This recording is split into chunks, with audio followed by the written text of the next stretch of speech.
Students, postpaid expenses কে আমরা এইভাবে বুঝতে পারি, এমন একটা এক্সপেন্সেস যেটা আমরা আগে থেকেই সার্ভিস নিয়ে নিই বা গুডসটাকে নিয়ে নিই, সার্ভিস বা প্রোডাক্টটাকে আগে থেকে আমরা এনজয় করি বা নিয়ে নিই, তারপরে গিয়ে আমরা বিলটাকে রিপে করি। এই যে বিল পেড করা, আগে সার্ভিস নিয়ে নেওয়া পরে বিল পে করা, এই ধরনের এক্সপেন্সেস কে বলা হয় পোস্টপেড এক্সপেন্সেস। চলো এক্সাম্পলস এর মাধ্যমে জেনে নিই। ধরো দমদম থেকে আমি নিউ গড়িয়া স্টেশন পর্যন্ত যাব মেট্রো, তো সেই জায়গায় গিয়ে আগে আমি উঠলাম ট্যাক্সিতে, মিটার হলো ট্যাক্সির খাটাক, এবং তারপরে নিউ গড়িয়াতে গিয়ে তখন গিয়ে আমার যতটা বিল হলো তারপরে দিলাম, মানে আগে আমি সার্ভিসটা নিলাম তারপরে বিলটাকে রিপে করলাম। এবার কোনো একটা রেস্টুরেন্টে গিয়ে প্রথমে মেনু কার্ড অনুযায়ী ভরপেট খাবার দাবার খেয়ে দে, প্রথমে খেয়ে দে তারপর বললাম ভাইয়া বিল কত হয়েছে, তারপরে আমরা বিলটাকে পেমেন্ট করি।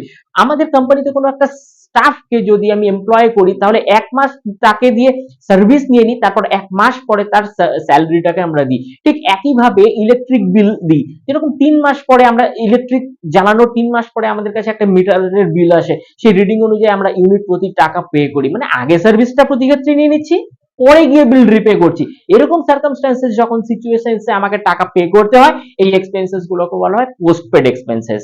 Thank you.